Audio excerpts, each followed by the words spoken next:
Makumullah. Sesungguhnya manusia diciptakan oleh Allah Subhanahu wa ta'ala hanya untuk satu tujuan, yaitu melaksanakan ibadah kepada Allah dalam pengertian seluas-luasnya.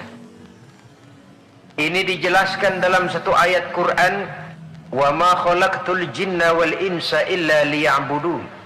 Dan tidaklah aku ciptakan jin dan manusia melainkan hanya untuk melaksanakan ibadah kepadaku. Selanjutnya, kita hanya bisa melaksanakan ibadah kalau kita melaksanakan toharoh atau bersuci. Dan kita hanya bisa melaksanakan toharoh atau bersuci kalau kita memperhatikan tentang nazafah atau kebersihan. Maka agama Islam sangat memperhatikan tentang kebersihan ini.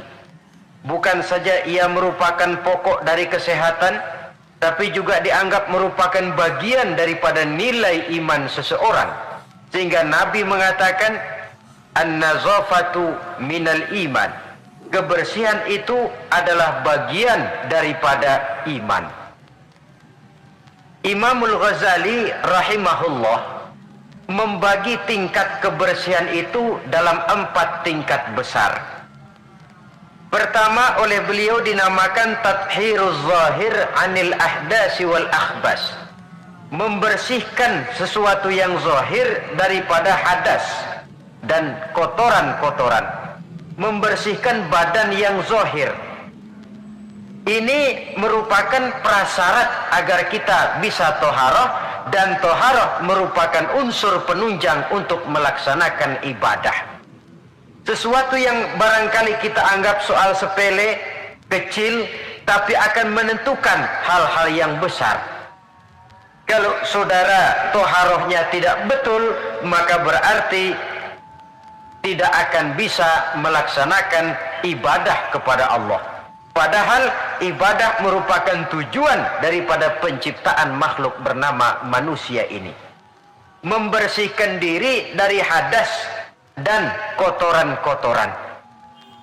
Saudara-saudara kaum muslimin yang berbahagia. Tingkat yang kedua, tathhirul jawarih anil jaraimi wal atham.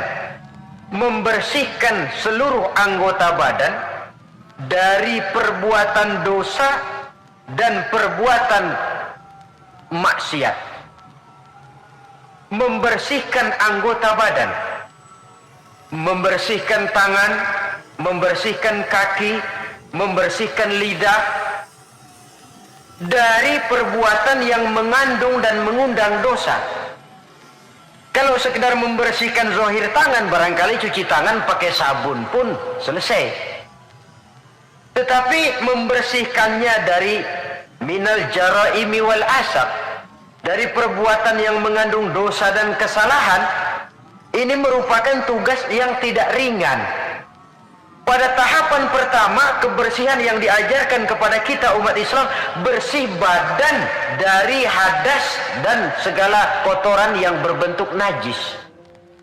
Itu merupakan modal dasar supaya kalau itu bersih kita bisa wudu. Kalau sudah wudu, kita bisa sholat dan bisa melaksanakan ibadah-ibadah yang lain.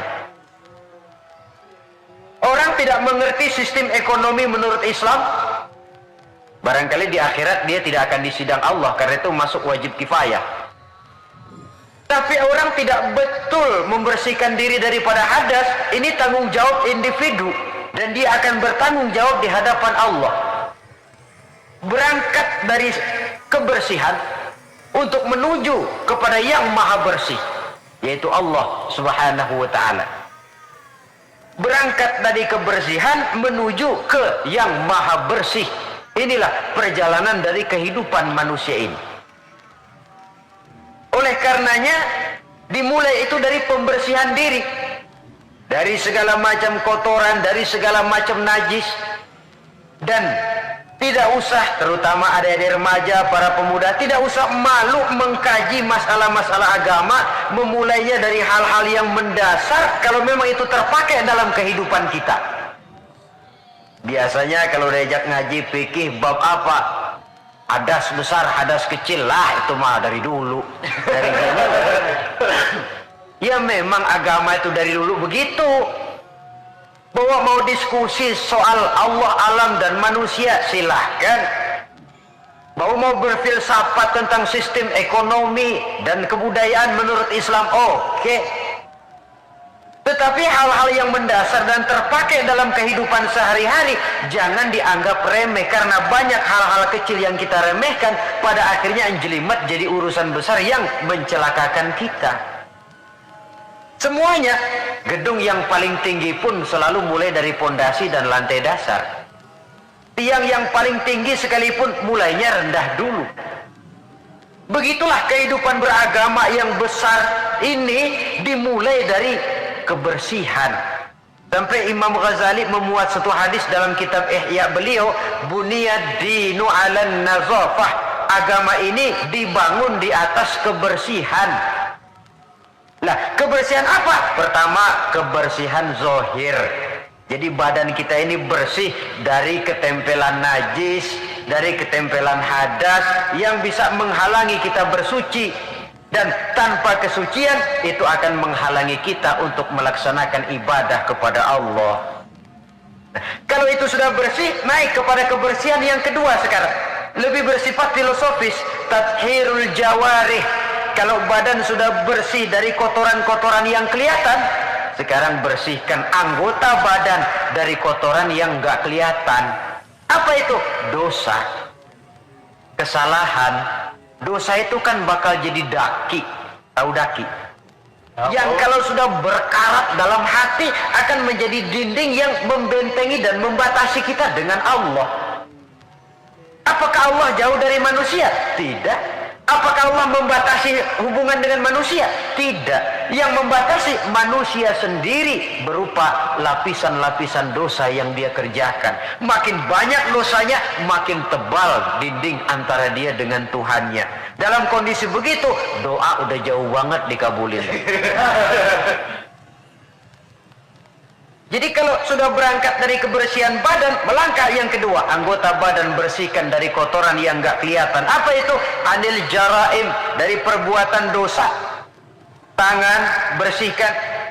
Makanya tidak cuma sekedar lewat itu, lewat wudhu saja kita sudah diajarkan toh. Ketika membasuh dua tangan di awal wudhu, Allahumma inni as'alukal yumna wal barakah wa a'udzubika minasyu'mi wal halakah.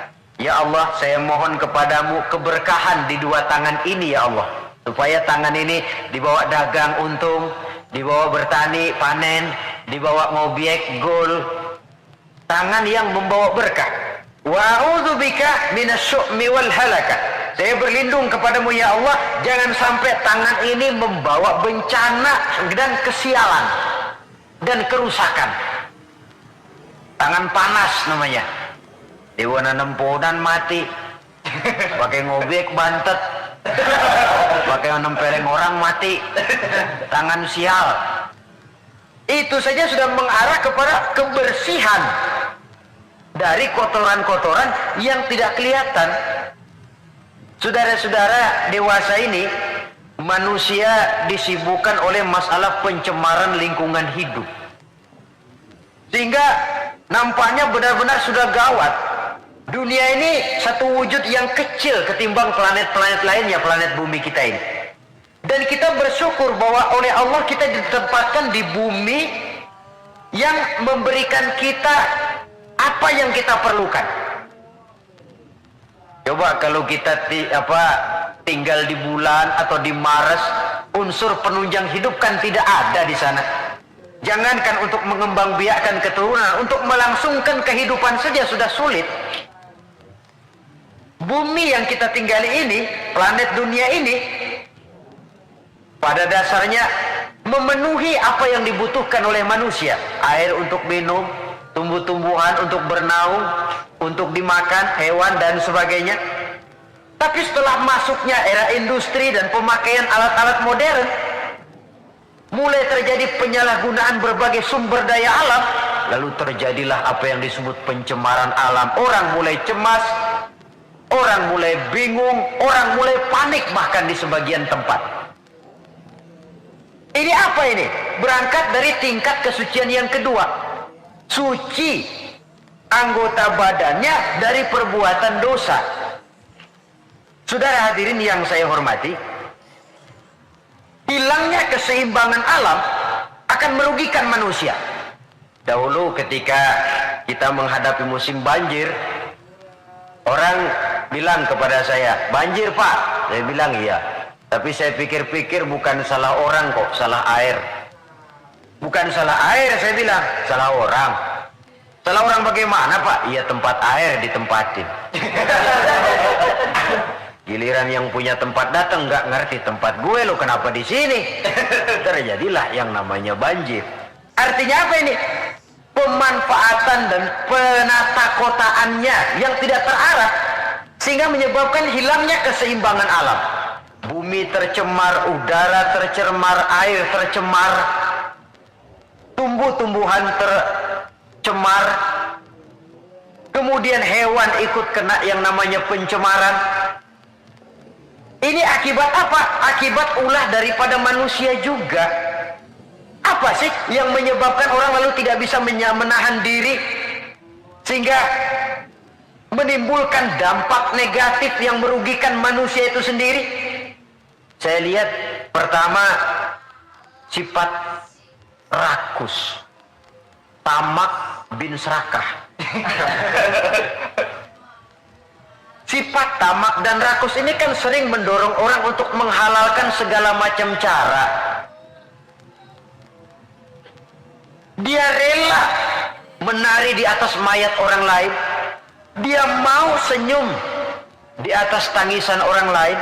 Dia mencari bahagia di atas penderitaan orang lain. Mengikuti sikap tamaknya akhirnya rakus, menghalalkan segala macam cara. Tidak terikat lagi oleh yang namanya nilai, norma, dan kaedah-kaedah yang harus dihormati. Perlu menipu, ya nipu. Perlu meras, ya memeras. Perlu membohongi orang, ya membohongi orang. Sikap tamak cenderung mendorong orang untuk menguras sumber daya alam sehingga alam lalu kehilangan keseimbangannya. Ketika terjadi musibah, sasaran utama tentu manusia sendiri. Karena tamak orang nggak sanggup lagi menjaga anggota badannya. Tangan seambil-ambilnya, mulut seomong-omongnya, mata selihat-lihatnya, mulut semakan-makannya, perut seisi-isinya. Tidak lagi selektif. Sedangkan kita orang Islam ini umat yang selektif. Bahwa kita makan, kita minum, kita berpakaian, seluruhnya dibatasi oleh pertanyaan, yang saya minum ini, yang saya makan ini, yang saya pakai ini, yang saya usahakan ini, Allah ridho apa tidak? Itu bedanya orang Islam dengan orang yang di luar Islam. Ada kaidah dan norma yang membatasi dia, yaitu pertanyaan Allah ridho apa enggak. Bukan cuma mengejar keuntungan relatif, bukan cuma mengejar keuntungan yang sedikit lalu menguburkan dan menentang hati nurani sendiri. Karena sikap tamak orang tidak sanggup mengendalikan diri, maka seluruh anggota badannya lalu tidak terjaga lagi anil jaraim, dari perbuatan dosa dan salah. Hilang sudah. Nah, orang begini kalaupun dia suci daripada hadas kecil dan hadas besar, tapi anggota badan lainnya tidak terpelihara dari perbuatan dosa, lah sama juga bohong. Hadas kecil nggak punya, hadas besar nggak punya, wudu sering tapi nyolong jalan terus. Mulutnya fitnah orang, suka betul, gunjing orang, iya. Makan yang haram, iya. Nipu orang lain, iya. Itu namanya tidak menjaga anggota badan dari kotoran-kotoran yang abstrak. Ini yang saya lihat penyebab pertama, sikap tamak. Yang kedua, sikap materialistis. Ini merupakan pemacu paling utama sikap materialistis yang ideologinya biasanya ideologi perut ini. Hidup cuma isi perut. Karena itu materi tujuan utama. Kalau perlu nipu, nipu. Kalau perlu ngebohongin orang, ngebohongin orang. Kalau perlu korupsi, korupsi. Sampai sekarang ini bukan cuma buku, bahkan sampai kepada hak cipta, sampai kepada produksi, sampai kepada hal-hal yang berkaitan dengan hubungan dengan dakwah, masih terkena yang namanya bajakan. Dan yang aneh bahwa ya tahu itu barang bajakan, toh masih ada saja yang mau jual. Ini kalau tidak didorong oleh sikap materialistis mengejar keuntungan relatif dengan menekan perasaan pribadi, sudah merugikan orang lain, merugikan teman, gak soal. Bahwa dia menari di atas penderitaan orang, bahwa dia senyum di atas bangkai saudaranya misalnya, bukan soal bagi dia. Yang penting target materi tercapai. Kalau sudah kemarilah cara berpikir orang, bukan saja dia menginjak hak azasi daripada orang lain, tapi dia sudah menjerumuskan dirinya sendiri. Mungkin dia orang macam ini terlepas dari pengadilan dunia, tapi tidak seorang pun yang akan lepas dari pengadilan Qadhi Rabbul Jalil, di mana akan diputar seluruh film kegiatan hidup kita, sejak dari yang sekecil-kecilnya sampai kepada yang sebesar-besarnya. Apalagi di zaman di mana orang sekarang ini gampang nekat, merasa deadlock, buntu, apalagi di belakang dilihat merasa ada backingnya, jaluknya jadi naik, palanya jadi besar, hidungnya jadi mekar, lalu membusungkan dada, timbul sikap sombong dan cenderung menganggap enteng kepada orang lain. Padahal kalau sudah ada kecenderungan menganggap remeh dan enteng orang lain, itu tandanya orang sudah mulai kehilangan kepercayaan kepada dirinya sendiri. Karena itu Islam mengajarkan la yu'minu ahadukum hatta yuhibba li akhihi ma yuhibba li nafsihi. Belum sempurna iman kamu sampai kamu cinta kepada saudaramu sebagaimana kamu cinta kepada dirimu sendiri. Artinya apa ini? Mengukur orang lain dengan diri sendiri. Kalau orang lain tanpa salah saya tempeleng, sakit nggak? Sakit. Saya pun begitu. Kalau orang lain tanpa salah difitnah, sakitkah dia? Sakit. Saya pun begitu. Yang tidak enak terjadi pada diri saya akan begitu juga kalau terjadi pada diri orang lain. Maka pertimbangannya adalah diri sendiri. Kalau sudah kesana cara berpikir orang, dia nggak brutal, nggak lalu ingin mengejar keuntungan karena sikap tamak dan rakus, lalu mengabaikan rasa persaudaraan, rasa persatuan, rasa solidaritas. Yang penting uang masuk. Mungkin di dunia banyak pihak bisa kita kelabuin, tapi sanggupkah kita ngebohongin Allah? Mungkin banyak saksi ada charge yang kita bayar bisa meringankan kita, tapi sanggupkah kita mencari saksi ada charge di akhirat nanti? Keyakinan semacam ini yang membatasi pola dan gaya seorang muslim dalam menjalani kehidupan. Dia berupaya menjaga kebersihan, setelah kebersihan badannya, kebersihan anggota badannya dari perbuatan yang mengundang salah dan dosa. Setelah sikap materialis, saya lihat lagi yang mendorong orang tidak sanggup mengendalikan diri dan menjaga diri dari kotoran tadi. Apa? Takabur dan kurangnya rasa malu. Kalau tidak punya rasa malu sama sekali. Ini membudayakan rasa malu zaman sekarang saya anggap penting ini. Di saat nilai bergeser, prinsip orang sekarang sudah prinsipin cuek sih. Kenal cuek? Cuek kenal gak? Sebodoh teing sama orang lain.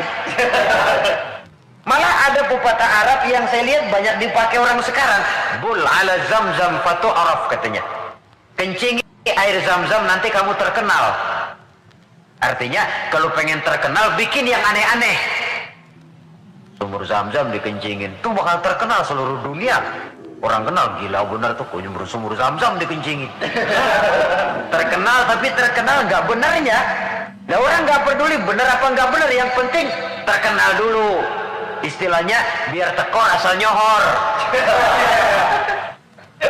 Artinya kalau pengen cepat terkenal, bikin yang aneh-aneh. Pakaian yang aneh-aneh, rambut yang aneh-aneh, gaya jalan yang aneh-aneh, cara bergaul yang aneh-aneh, makin dianggap aneh, makin cepat terkenal.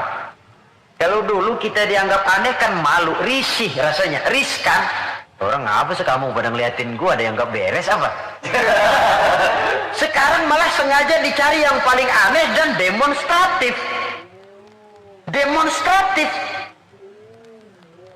Membudayakan rasa malu ini saya anggap cukup mendesak zaman sekarang ini. Sebab ini termasuk salah satu sumber etika. Pejabat tahu malu, pengusaha tahu malu, organisasi tahu malu, pemimpin tahu malu, orang tua tahu malu, anak muda tahu malu, remaja tahu malu. Apalagi kalau mau bercermin kepada Rasulullah sallallahu alaihi wasallam. Imam Abu Ja'far Al-Barzanji menceritakan akhlak Nabi itu, wa kana sallallahu alaihi wasallam syadidal haya. Beliau orangnya sangat pemalu. Dari saking malunya saja, pernah ketika remaja diajak memperbaiki Ka'bah naik ke atas, jubahnya tersingkap angin, kakinya kelihatan dengan orang di bawah, beliau turun muka pucat merah, keringat bercucuran karena kakinya kelihatan oleh orang di bawah, padahal orang yang di bawah laki-laki semua, malu. Saya lihat zaman sekarang malu nomor 18. Yang penting nyohor dulu. Kalau masih ada rasa malu kan masih ada semacam nilai yang harus kita indahkan. Tapi kalau sudah ada rasa malu, tidak ada rasa menyesal, tidak ada rasa telah melakukan sesuatu yang tidak baik. Itu akibatnya kalau sudah kehilangan rasa malu. Saudara-saudara kaum muslimin yang berbahagia, apa nasibnya agama umat ini kalau kita sudah kehilangan rasa malu?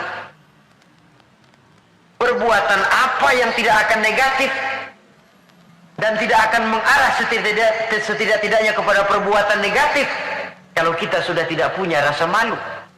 Nah, kalau orang sudah nggak punya rasa malu, sudah nggak punya timbangan, karenanya cuek. Tahu cuek? Udah masa bodoh aja dah. Orang mau bilang apa kek, yang penting kan untung, yang penting kan duit masuk, yang penting kan terkenal. Sehingga jangan heran kalau sekarang di kampung-kampung walau orang pakai baju kayak mau mentas di televisi saja. Padahal nggak kemana-mana.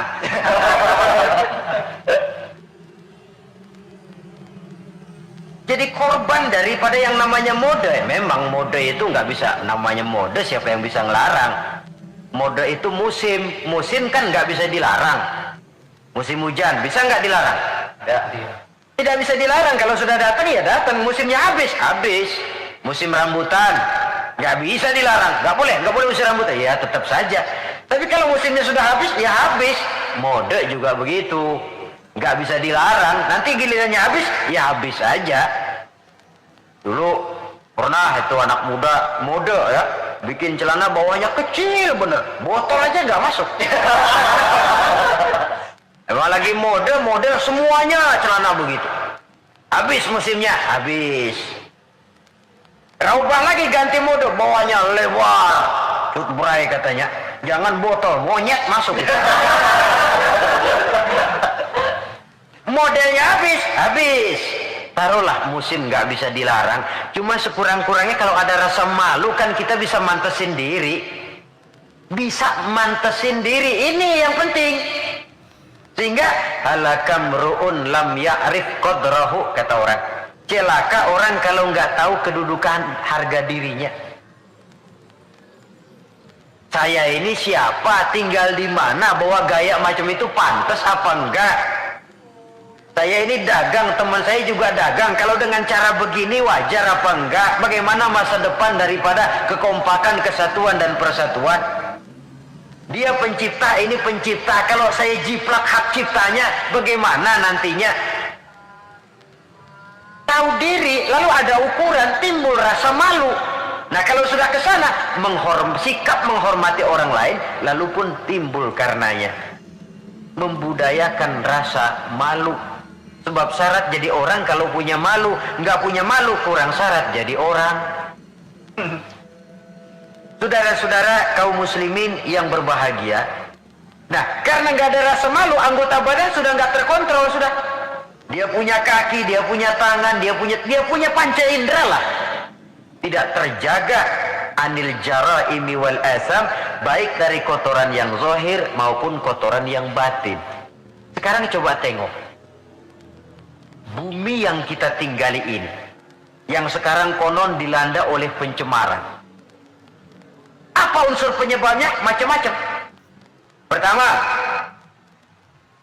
areal yang tadinya untuk sawah, perkebunan dicaplok, dijadikan daerah perkotaan untuk membangun pabrik, industri dan sebagainya, jalan dan sebagainya.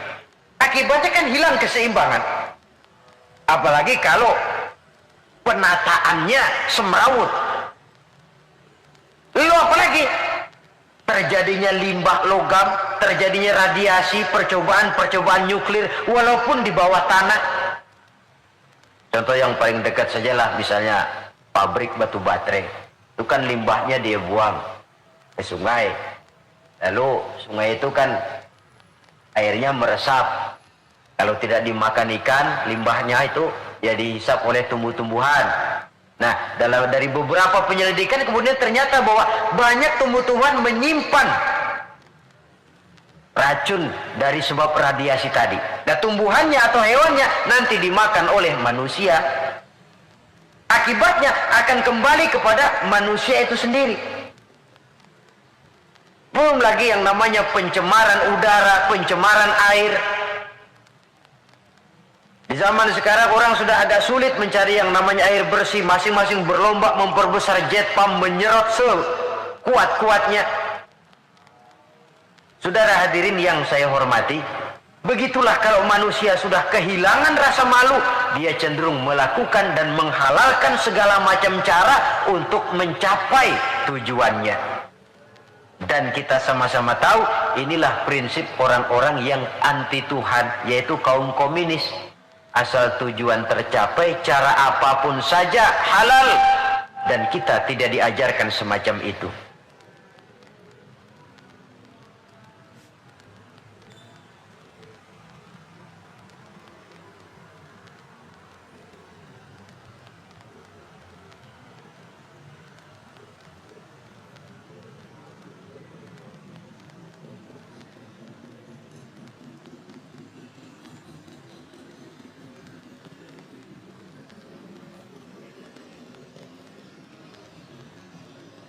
Tingkat kebersihan yang ketiga menurut Al-Imamul Ghazali, tathhirul qalbi 'anil akhlaqil mazmumah, menjaga kebersihan hati dari akhlak yang tercela.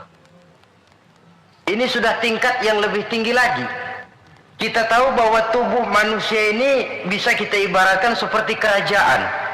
Yang menjadi raja adalah hati, sementara seluruh anggota badan cuma sekedar prajurit pelaksana. Itu sebabnya dalam satu hadis dikatakan oleh baginda Nabi, ala inna fil jasadi mudghah, iza salahat salahal jasadu kulluh, wa iza fasadat fasadal jasadu kulluh, ala wahiyal qalbu. Ketahuilah bahwa dalam tubuh manusia ada segumpal daging. Kalau daging itu baik, seluruh tubuh akan menjadi baik. Kalau daging itu rusak, seluruh tubuh akan ikut menjadi rusak. Dan daging itu tidak lain adalah hati. Hati adalah komandan, jenderal. Sementara seluruh anggota badan yang lain merupakan prajurit pelaksana yang hanya patuh kepada komando jenderal. Kaki hanya bergerak kalau hati bilang jalan kau. Tangan hanya bergerak kalau dikomandoi oleh hati. Maka kalau hati baik, seluruh anggota badan akan mengarah kepada yang baik. Tapi kalau hati rusak, anggota badan akan mengarah kepada yang rusak juga. Tapi ini lalu tidak berarti orang harus berpikir terbalik. Kalau begitu, yang penting hati kita baik kan. Gak sembahyang juga kalau hati udah baik, nggak ngapa-ngapa kan. Itu pemikiran yang paling keliru. Karena bagaimanapun kita dalam beragama ini kan punya standar, punya ukuran. Standarnya siapa? Ya baginda Rasulullah. Beliau hatinya orang yang paling baik, tapi tetap sholat. Beliau orang yang hatinya bersih, tapi hukum halal haram tetap berlaku.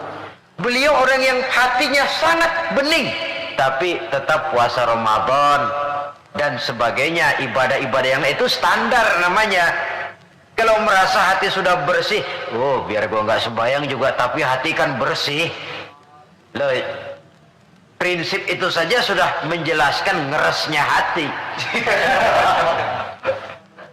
Saudara hadirin yang saya hormati, oleh karena itu membersihkan hati dari akhlak yang tercela ini merupakan tugas utama. Bahkan dijelaskan oleh Imamul Ghazali, penyakit zohir sangat jauh bedanya dengan penyakit hati, penyakit batin. Apa bedanya? Pertama, kalau penyakit zohir biasanya kita yang punya penyakit lebih tahu dari orang lain. Tapi kalau penyakit hati, penyakit batin, biasanya orang lain lebih tahu dari kita yang punya penyakit. Misalnya, kita punya bisul di belakang, itu penyakit zohir kan? Kita tahu, orang lain nggak tahu. Enak temen datang bercanda, dia tepak aja belakang. Udah melintir-melintir gitu. Dia nggak tahu, kita tahu. Penyakit zohir, kita yang punya penyakit lebih tahu dari orang lain. Tapi kalau penyakit hati, penyakit batin, kadang-kadang orang lain lebih tahu, kita yang punya nggak berasa. Misalnya sombong, ya. Kita nggak berasa, kita anggap wajar saja. Orang lain yang nilai, sombong sih kamu. Hasud, dengki, kita anggap wajar. Orang lain bilang, karangan hatimu, hasud betul sih, nggak seneng lihat orang lain dapat nikmat. Tetangganya beli TV aja meriang. Saudara hadirin, penyakit batin orang lain lebih tahu dari kita. Lalu apalagi bedanya? Kalau penyakit zohir, penyakit badan, itu hanya merusak kehidupan dunia. Resikonya paling-paling mati. Tapi penyakit batin tidak hanya merusak kehidupan dunia, ikut juga menghancurkan kehidupan akhirat. Saudara kena penyakit dunia, penyakit zohir ya. Taruhlah kanker misalnya. Taruhlah darah tinggi misalnya. Paling-paling mati, itu saja. Dunia saja. Tapi kalau saudara terserang penyakit sombong, ria, takabur, ujub, sum'ah, bukan cuma dunia, di akhirat dia akan jadi racun yang menggeragoti amalan kita. Dunia akhirat dirusak. Penyakit sombong. Di dunia umumnya kan kita jarang mau berteman sama orang sombong, menjauh malah. Sombong benar siapa teman lo, begitu. Di akhirat, al-mutakabbir itu cuma Allah kok. Salah satu asmaul husna al-mutakabbir, Allah itu. Yang sombong, yang pantas sombong cuma Allah. Anal mutakabbir, akulah yang paling besar. Makanya takabur itu asal katanya takabbaro ya takabbaru, membesar-besarkan diri. Nggak besar aja, gedein aja dirian-dirinya. Saudara hadirin yang saya hormati, yang ketiga, kalau penyakit zohir banyak dokternya. Apalagi di zaman spesialisasi sekarang ini, tinggal nyari aja dah. THT, yang kanker, yang tulang, yang jantung, yang macam-macam penyakit, ada dokter spesialisnya. Tapi penyakit batin cuma agama dan kemauan dari orang yang bersangkutan untuk memperbaiki diri. Tanpa itu sulit untuk dirubah. Tanpa dekat dengan agama, tanpa kemauan yang kuat memperbaiki diri, orang sulit terobati dari penyakit-penyakit batin. Makanya kalau para dokter sangat serius melakukan penyelidikan, mencari penangkal obat, penangkal penyakit yang hanya merusak kehidupan dunia, apa kita nggak lebih sungguh-sungguh memusatkan perhatian, mengobati penyakit yang kalau diserang penyakitnya bukan cuma dunia, akhirat ikut bangkrut. Itu yang dinamakan dengan penyakit-penyakit batin. Saudara hadirin yang saya hormati, ada lagi di zaman sekarang orang berpikir, yang penting kan percaya saja sama Tuhan, lalu hati baik, sudah cukup. Loh, kalau memang percaya kepada Tuhan dan hati baik cukup, tidak perlu Allah sampai mengutus 25 Rasul ke alam ini. Sebab tanpa Rasul pun manusia bisa kok kenal Tuhan. Cuma Tuhan yang mana? Yang sebenarnya Tuhan atau cuma yang dipertuhan saja? Yang bukan Tuhan tapi dianggap Tuhan? Tanpa mengutus Rasul mungkin manusia percaya bahwa di luar kekuatannya ada super power yang manusia merasa bergantung ke sana. Lalu menegakkan tata cara peribadatan untuk menghormati sang super power tadi. Tetapi percaya kepada Allah itu kan tidak cukup cuma sekedar percaya saja. Lantas diiringi dengan pelaksanaan ibadah yang sasarannya untuk mencapai bersihnya hati ini. Saudara hadirin yang saya hormati, jadi tingkat yang ketiga kebersihan yang diajarkan, kebersihan hati. Biar badan kita bersih dari hadas kecil, hadas besar, tapi kalau hati kita kotor, ngeres, orengan hatinya. Tidak senang lihat orang lain dapat nikmat, tidak senang lihat orang lain lebih maju, takabur, merasa diri paling besar, ujub, ria, semua yang dikerjakan selalu pengen didengar orang, dilihat orang, tuh show only.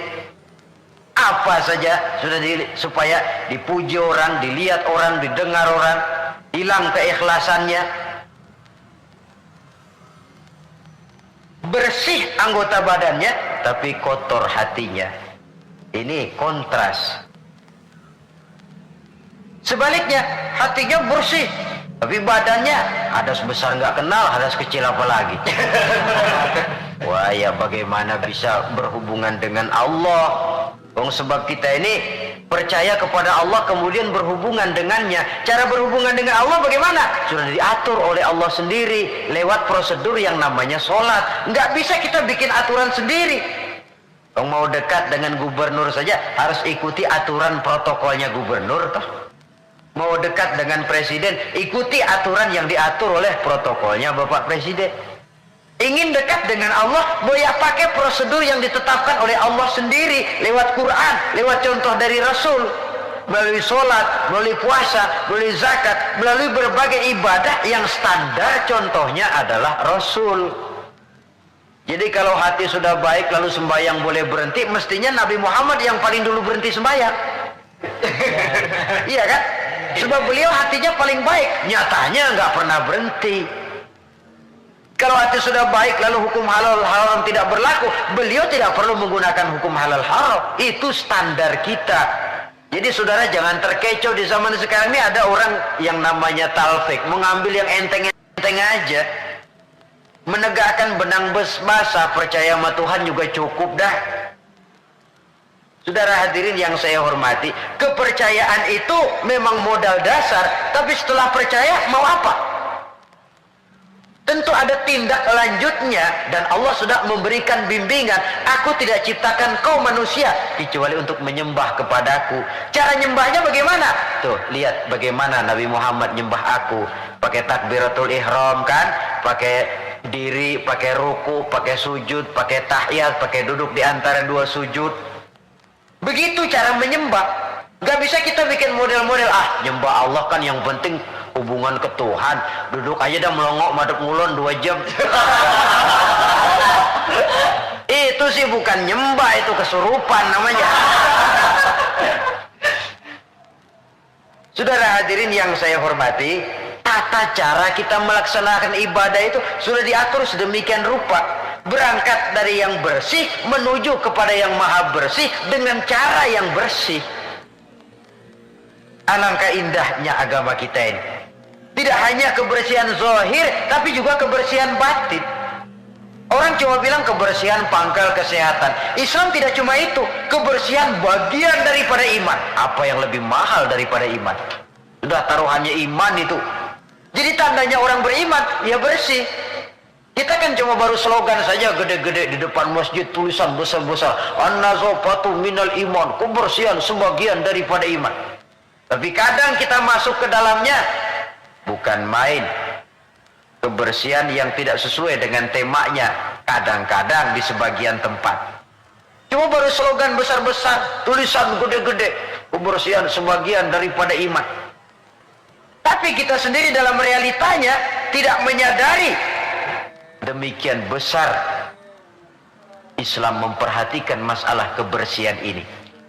Oleh karena itu saudara, yang ketiga ini berat, menjaga kebersihan hati dari akhlak yang tercela. Caranya bagaimana? Menurut tuntunan orang-orang sufi ada 3 jalan. Pertama yang disebut takhalli, yang kedua yang dinamakan tahalli, dan yang ketiga dinamakan tajalli. Beda ha, kha, dan jim. Pertama kha, ada titiknya kan. Yang kedua ha, titiknya hilang. Yang ketiga ada titik lagi, jim. Takhalli artinya mengosongkan hati dari sifat yang tercela. Taruhlah kita belum bisa sabar, tapi marah kurangin. Taruhlah kita belum bisa jujur, tapi bohong kurangin. Orang yang nggak bohong belum tentu jujur loh.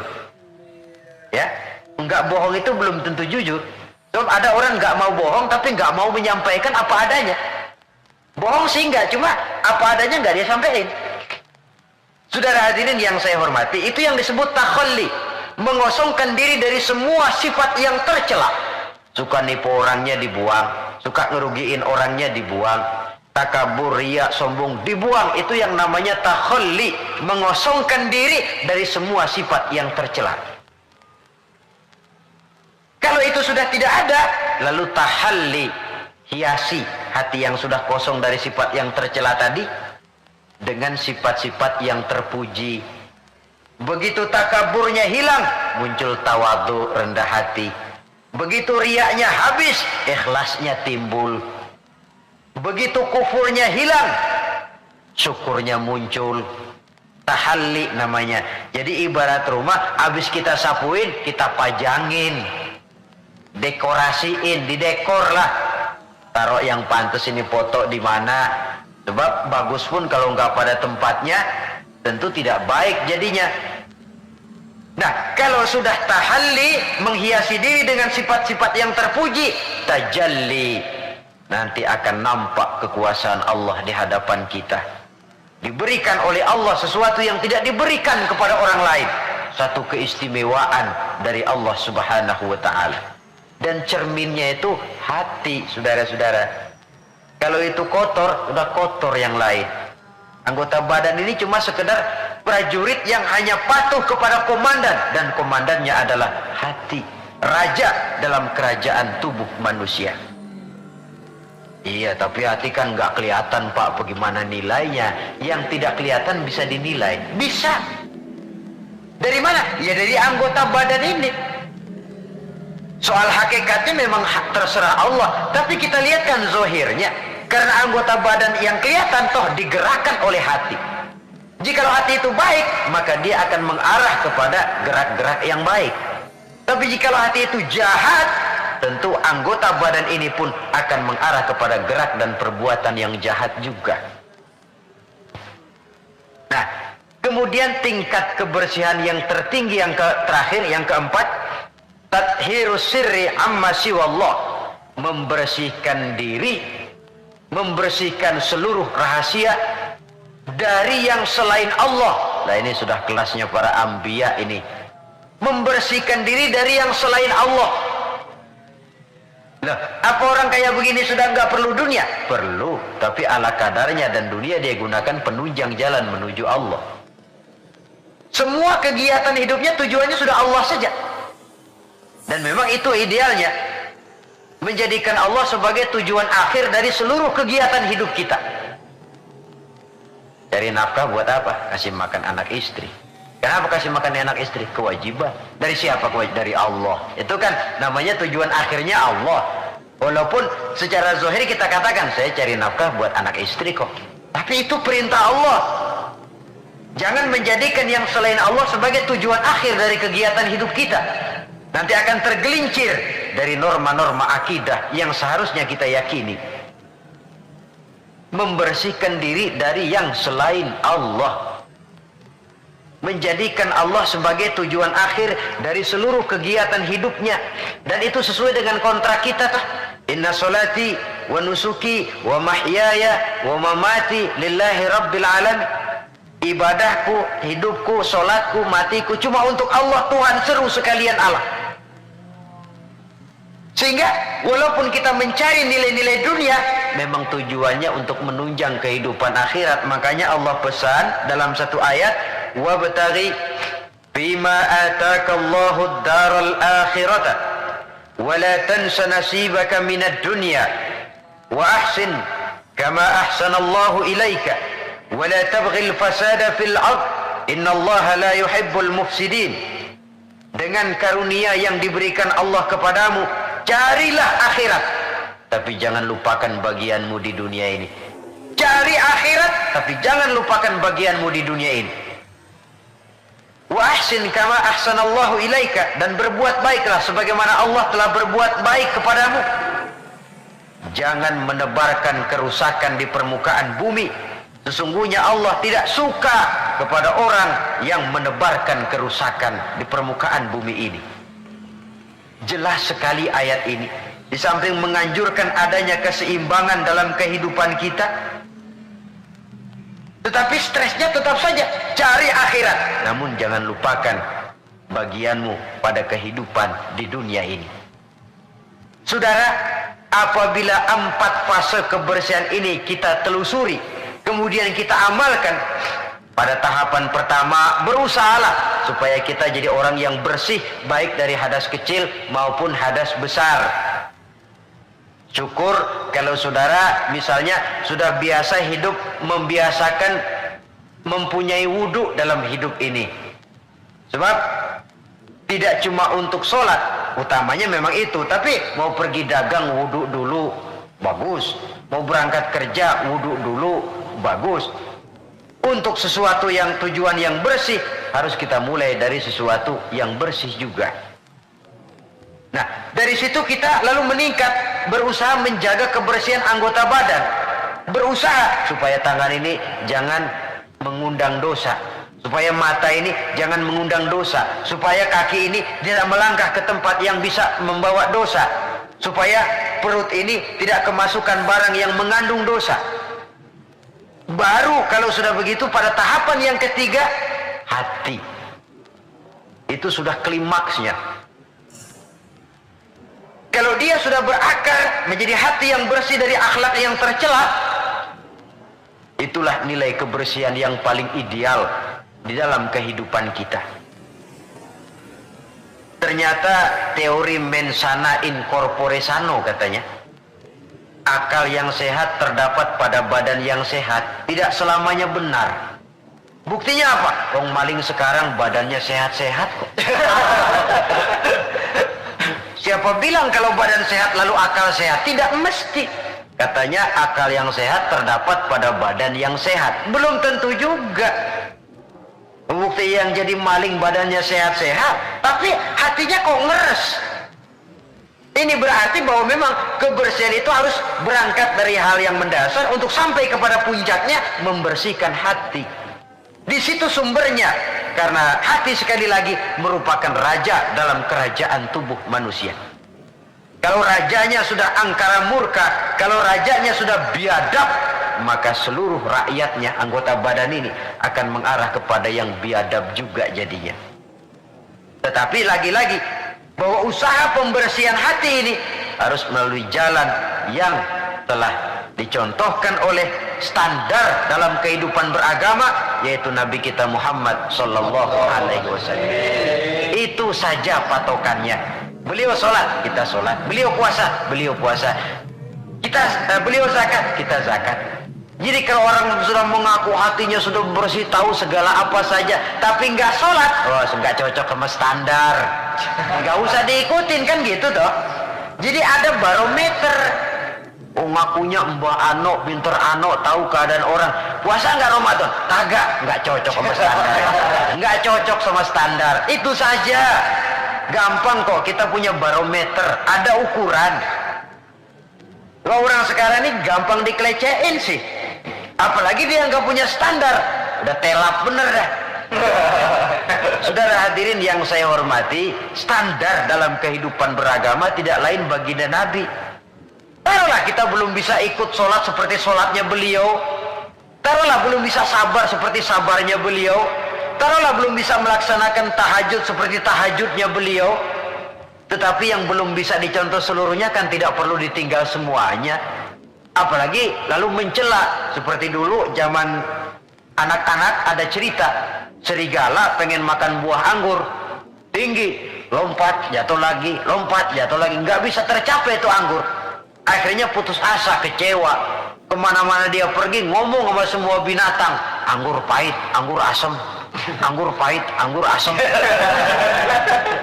Padahal bukan anggur yang pahit, dia aja yang kagak bisa ngambil.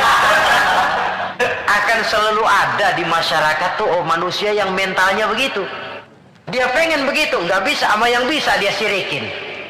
Akan selalu ada di masyarakat manusia yang punya mental begitu. Dia pengen begitu, kagak bisa, udah setengah mati, nggak bisa juga. Sama orang yang bisa, wah siriknya bukan main, hasutnya bukan main. Sama serigala tadi, pengen makan buah anggur udah metik nggak bisa, pidato kemana-mana anggur lah pahit. Emang kemampuannya aja yang nggak sampai ke sana pakai anggur pahit, anggur asem. Orang menghina sesuatu bukan karena sesuatu yang dihina itu jelek, tapi karena dia nggak bisa berbuat begitu. Lalu yang lebih celaka lagi, mempengaruhi orang supaya berpendapat begitu, kayak serigala tadi. Udah dia kesel sama orang, orang lain dia undang supaya kesel juga sama tuh orang. Enggak bener ini, marahan pakai ngebon.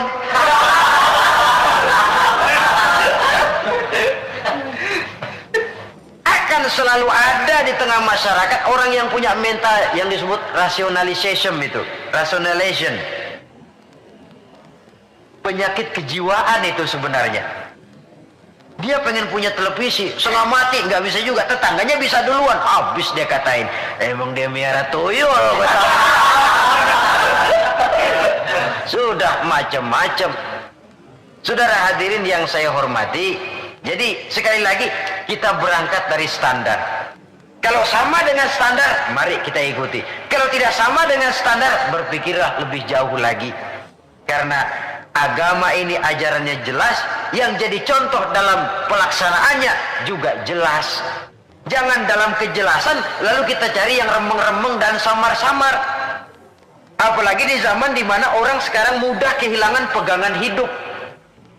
Dalam kondisi kalut, nyari pegangan. Ya orang kalau lagi hanyut di kali, rumput juga dia pegangin. Dia tahu rumput lemah, nggak akan kuat nahan bobot badan yang berat. Tapi karena lagi perlu, tahu dia pegang juga.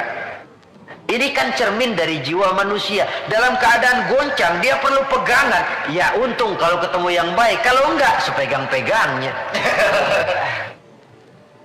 Saudara hadirin yang saya hormati, jadi dengan demikian, kita ambil kesimpulan. Pertama, Islam agama yang sangat memperhatikan kebersihan. Baik itu kebersihan zahir, lebih-lebih lagi kebersihan batin. Yang kedua, dalam Islam kita berjalan menuju zat yang maha bersih. Karenanya harus bertolak dari kebersihan. Yang ketiga, kebersihan diawali dengan hal yang paling mendasar, kebersihan pribadi. Lalu nanti kalau sudah mengarah kepada anggota badan, itu sudah termasuk menjaga kebersihan kolektif, bermasyarakat. Artinya, kalau anggota badan kita sudah terpelihara dari perbuatan dosa, artinya kan kita sudah menjaga diri, jangan sampai merugikan orang lain.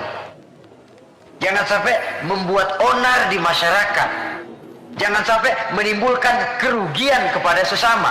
Itu sudah mengarah kepada dampak kehidupannya dalam masyarakat. Kalau yang pertama tadi, tingkat kebersihan pertama, individu bersih dari hadas kecil dan hadas besar. Nah, yang kedua, tatkala bersih anggota badan dari perbuatan dosa, ini sudah mengarah kepada menjaga ketenangan dalam masyarakat. Ya masyarakat kita, yang petani, masyarakat petani, yang pedagang, masyarakat pedagang, yang mahasiswa, masyarakat mahasiswa, yang politikus, masyarakat politikus, yang seniman, masyarakat seniman. Masing-masing pihak menjaga anggota badan dari perbuatan yang bisa berbuat dosa. Itu sudah termasuk menjaga kemaslahatan dan keselamatan bersama. Nah, kalau sudah sampai kepada puncaknya, pembinaan pribadi, pembersihan hati dari sifat-sifat yang tercela. Kemudian menghiasinya dengan sifat-sifat yang terpuji untuk mencapai satu makom yang tinggi di hadapan Allah Subhanahu wa Ta'ala. Mungkin dengan pendidikan, dengan pangkat, dengan harta, kita bisa berlomba mencari kedudukan di dunia. Tapi kedudukan di sisi Allah hanya bisa dibeli dengan prestasi ibadah.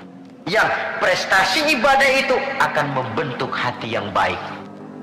Jadi dengan kata lain, antara pelaksanaan ibadah dengan hati yang baik itu berkaitan. Kalau tidak, salah satunya sulit untuk terwujud. Artinya dari hati yang baik timbul semangat ibadah. Dari semangat ibadah, hati lalu menjadi baik. Ada semacam interaksi. Oleh karenanya saya berharap dari pertemuan kali ini, marilah kita sama-sama menjaga diri, baik dari kotoran zahir maupun kotoran batin. Menjaga kebersihan diri, rumah tangga, lingkungan, masyarakat, bangsa dan negara kita demi untuk kemaslahatan bersama. Sekian dan demikianlah. Dan pada akhirnya sebagai uraian penutup Al-Baqarah 172,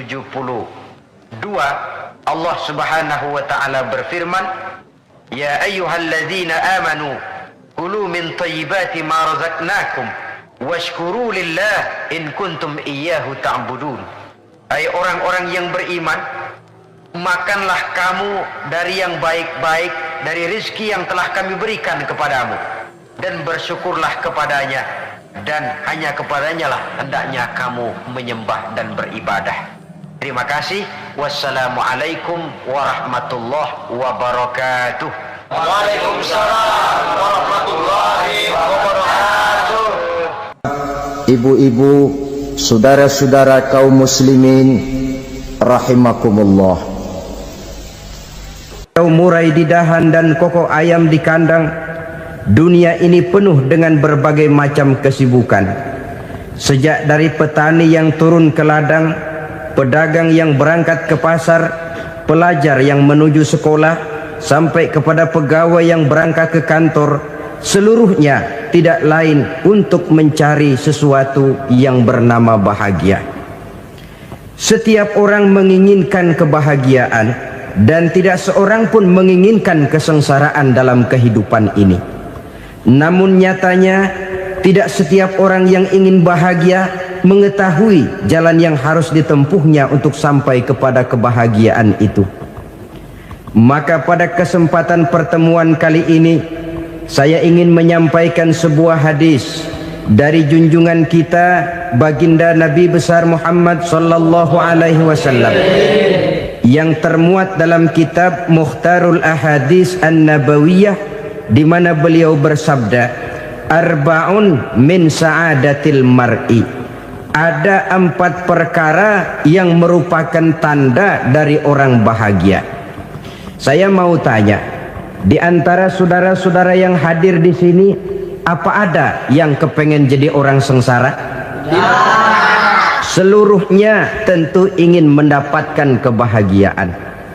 Maka menurut resep dari Nabi kita, tanda orang bahagia itu 4. Jadi kalau saudara ingin bahagia, harus mempunyai 4 perkara ini. Yang pertama, orang bahagia itu kata Nabi, darun wasi'un. Punya rumah biar bagus asal gede. Enak ngaturnya, daripada sudah punya rumah kecil, adanya di pinggir kali, gubuk, kalau hujan bocor, miring lagi, kiamat. Loh, kalau gitu Islam materialis dong.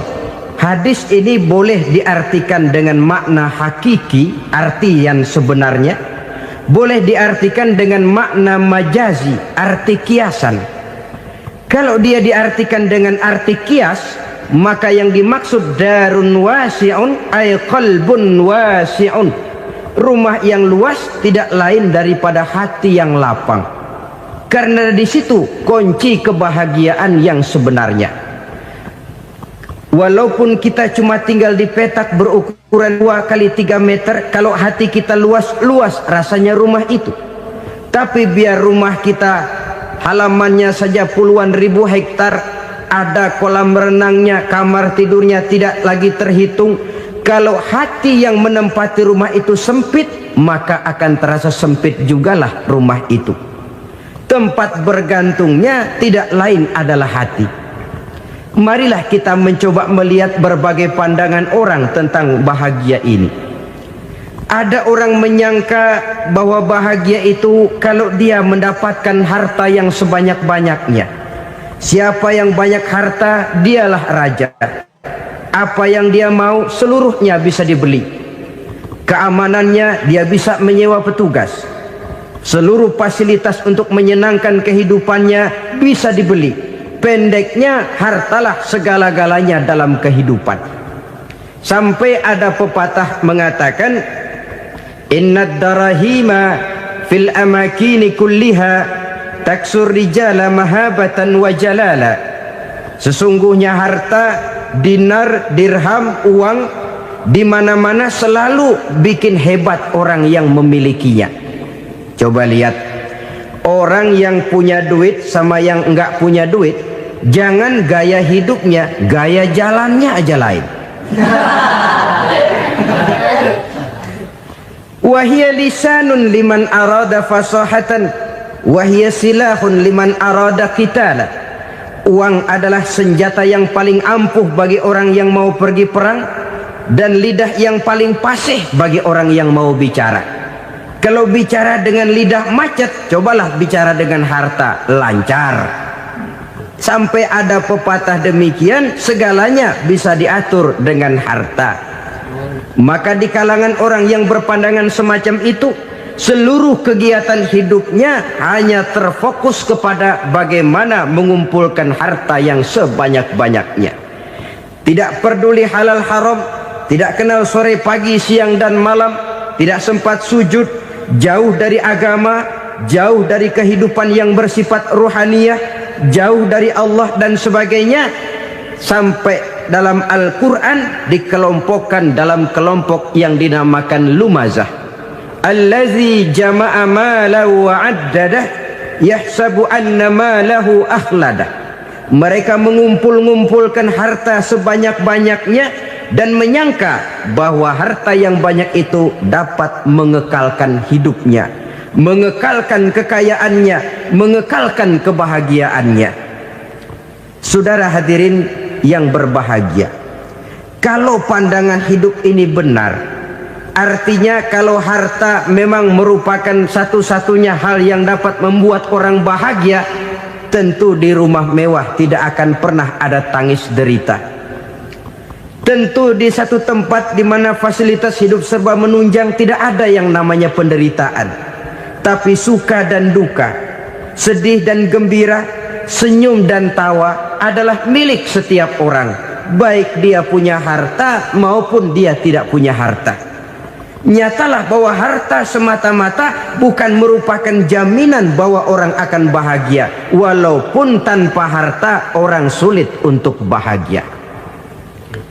Saya mau cerita, ada orang super kaya, namanya Aristotle Onesimus, raja tanker Yunani. Dia punya kapal tanker saja konon sampai 11 banyaknya. Punya perusahaan penerbangan yang disebut Olympic Airlines. Punya hotel di berbagai kota besar di dunia ini, sejak dari New York, London, Paris, Rome dan sebagainya.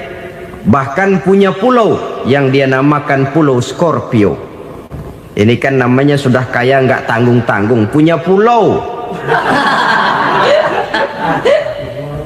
Nah, dia punya 2 orang anak, yang satu laki-laki namanya Alexander, yang satu perempuan namanya Maria Onesius. Seluruh harapannya tertumpah kepada anak lakinya Alexander ini, yang akan meneruskan usahanya, meneruskan kekayaannya, meneruskan dinastinya. Apa yang terjadi? Ternyata anak yang dia harapkan yang bernama Alexander ini mati muda dalam kecelakaan pada waktu dia olahraga. Apa olahraganya? Namanya olahraga anak orang kaya, golongan jet set. Olahraganya olahraga pesawat terbang. Jatuh, ya nggak kapungut, habis mati. Tinggal satu anak perempuannya, Maria Onesius. Tapi anak perempuan ini juga malah urakan. Terakhir dia pacaran, bahkan kemudian kawin sama orang Rusia.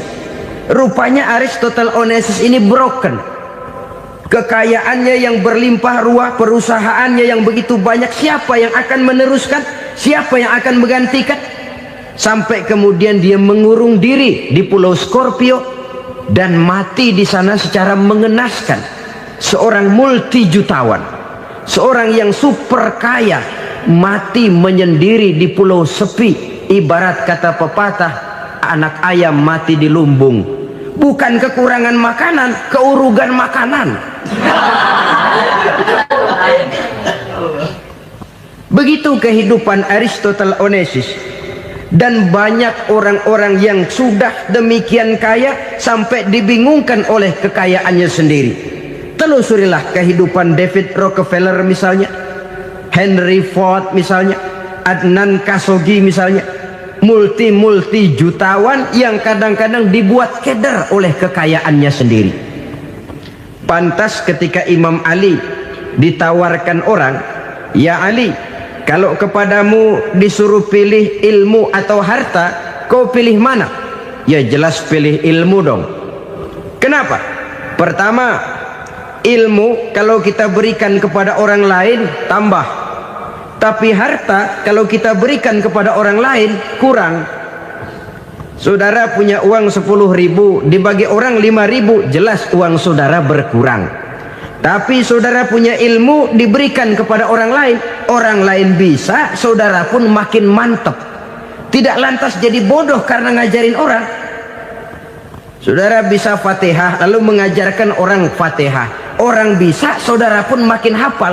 Tidak lantas setelah diajarin orang ilmunya hilang. Begitu datang dia minta orang, "Tolong ajarin saya Fatihah," udah habis, nggak ada.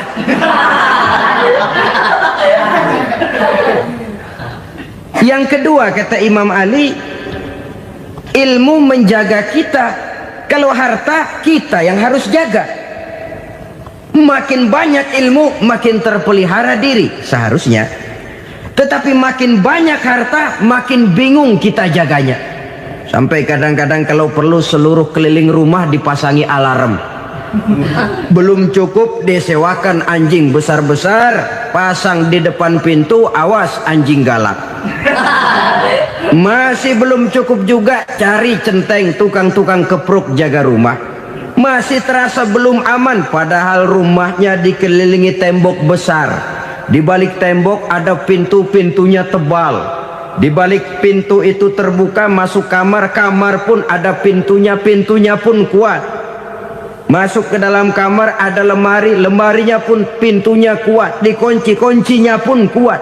Tapi terhadap seluruhnya yang timbul cuma sekedar was-was saja. Kesimpulannya sekali lagi, tanpa harta orang memang sulit untuk bahagia. Tapi harta semata-mata tidak merupakan jaminan orang akan bahagia. Dengan hati yang luas, itu modal utama untuk mencapai kebahagiaan hidup. Orang yang hatinya luas, saudara-saudara, punya hati yang lapang, melihat kenyataan hidup ini, dia bersyukur senantiasa kepada Allah. Lantas tidak timbul hasud dan iri hatinya. Oleh karena itu, jiwanya selalu lapang. Kalau tidak, cupik hati namanya. Dangkal pandangan, tidak senang melihat orang lain dapat nikmat, dan itu sering dijadikan contoh. Kalau orang yang lapang dada, dia lihat tetangganya beli TV baru, dia berkata, "Alhamdulillah ya, tetangga kita beli TV, mudah-mudahan kita bisa ikut nonton." lapang dadanya. Tapi orang yang sempit hati, lihat tetangga beli televisi meriang, enggak diapa-apain, meriang. Besoknya dengar tetangga beli motor, makin sakit, ke rumah sakit. Lalu di rumah sakit dengar tetangganya beli mobil, mati. Disiksa oleh perasaannya sendiri. Orang kalau hati sudah sempit dalam hidup, kemanapun dia pergi, sempit rasanya medan kehidupannya. Kemudian kita melihat juga ada orang yang menilai bahwa bahagia itu katanya kalau punya kedudukan yang tinggi, pangkat yang agung, wibawa yang besar. Mungkin betul, tapi mungkin juga tidak. Bergantung kepada hati orang yang punya pangkat itu. Sama dengan harta tadi. Harta akan membawa bahagia kalau dia jatuh ke tangan orang yang berhati lapang. Tapi harta akan jadi bencana kalau jatuh ke tangan hati orang yang sempit. Pangkat akan membawa bahaya kalau jatuh di tangan hati orang yang sempit. Lebih dari itu, kenyataan mengajarkan kepada kita bahwa ternyata pangkat dan jabatan tidak selamanya memberikan kebahagiaan dalam kehidupan. Bahkan resikonya kelewat besar. Beberapa bukti kita bisa ambil dari para pemimpin dunia yang menjadi korban lantaran pangkat dan jabatan yang disandangnya. Saudara ingat Presiden Abraham Lincoln dan John Kennedy dari Amerika? Dibunuh orang. Park Chung-hee dari Korea Selatan, Ziaur Rahman dari Bangladesh, Anwar Sadat dari Mesir, terakhir Indira Gandhi dari India, menjadi korban dari pangkat dan jabatan yang disandangnya dari orang-orang yang tidak senang dia memegang jabatan itu. Dia akan mudah mengundang bencana. Sehingga pantas kalau seorang presiden terkemuka Amerika, Harry Truman namanya, dia mengatakan jabatan presiden itu, kata dia, seperti orang nunggang macan, naik macan, harus kita taiki, kalau enggak dia bakal nerekam kita, ngeri katanya. Adapun orang yang hatinya lapang, kalau dia menerima pangkat dan jabatan, dianggapnya itu satu kesempatan untuk berbuat baik. Tapi orang yang berhati sempit, menerima pangkat dan jabatan, bukan kadang-kadang menerima, malah berusaha setengah mati mencapai dengan segala cara. Kalau perlu jilat atas, jilat atas. Jadi golongan sumuhun dawuh. Jadi kelompok kulon nuwun, yes sir, yang kerjanya cuma oke bos. Kalau perlu jilat atas, jilat atas. Kalau perlu injak yang bawah, injak yang bawah. Perlu sikut kiri kanan, sikut kiri kanan. Yang penting pangkat dapat, jabatan dapat. Orang yang semacam ini, kalau sudah mempunyai pangkat dan jabatan, biasanya dia tidak menganggap itu sebagai amanah, tidak menganggap sebagai kesempatan berbuat baik, tapi malah kesempatan untuk memperturutkan hawa nafsunya yang dilatar belakangi oleh kesempitan hatinya tadi. Apalagi kalau orang memperoleh pangkat karena banyak mengeluarkan uang. Seakan-akan pangkat dan jabatan itu sekarang macam proyek, pakai tender. Siapa yang berani bayar segini naik, nggak berani minggir. Padahal logikanya, kalau orang mencapai satu jabatan karena banyak mengeluarkan uang, hampir bisa dipastikan bahwa setelah jabatan itu dia pegang, langkah pertama yang akan dilakukannya ialah berusaha bagaimana uang yang dia keluarkan supaya kembali. Ya paling kurang pulang modal dulu dong. Soal mikirin rakyat soal nanti, tapi ini modal harus pulang. Itu celakanya kalau orang memperoleh pangkat dan jabatan cuma karena banyak mengeluarkan uang. Jarang orang yang mempunyai keyakinan dan pandangan bahwa pangkat dan jabatan merupakan amanah. Jadi sekali lagi, pangkat dan jabatan mungkin saja membawa kebahagiaan kalau jatuh ke tangan orang yang berhati lapang. tapi bisa jadi bencana kalau dia jatuh ke tangan orang yang mempunyai hati yang sempit. Dan lagi-lagi stresnya hati yang lapang. Lalu sebagian orang, saudara, ada yang berpandangan katanya bahagia itu kalau jadi orang terkenal, mempunyai popularitas, menjadi idola di kalangan remaja, di kalangan orang tua, di segala lapisan masyarakat. Padahal makin populer orang makin terikat dia. Ya kalau macam kita ini kan nggak punya nama, nggak populer, tengah malam buta mau nongkrong di warung Tegal aman. Tapi pangkat, jabatan, kedudukan, popularitas menyebabkan kita diikat dengan berbagai macam peraturan. Cuma mandi sama ke WC saja yang nggak dikawal.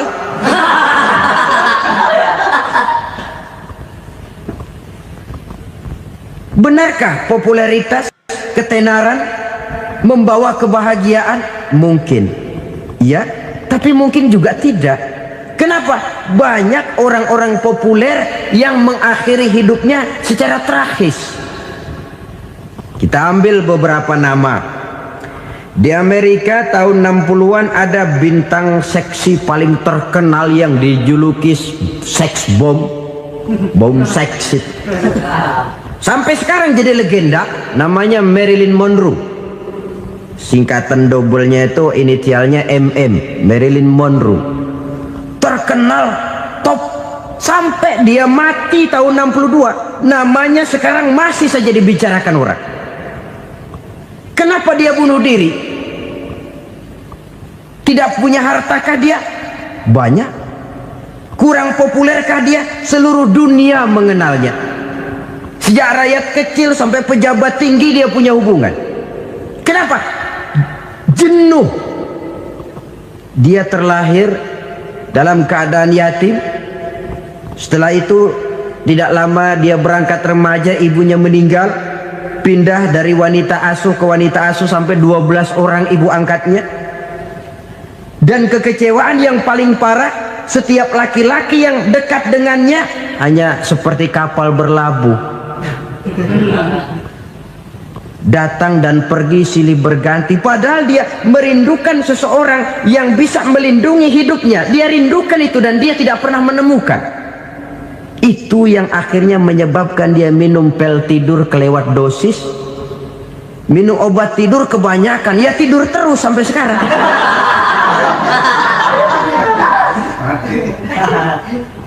Dia mengakui, saya telah memiliki ketenaran, tapi saya tidak pernah hidup dalam ketenaran itu. Saya pandai main sandiwara, tapi saya ingin hidup dalam alam yang real sebagaimana umumnya orang. Itu yang dia rindukan. Menyusul jejak yang namanya Marilyn Monroe ini, Billie Holiday, saudara kenal tentu, di rumah sakit dirawat.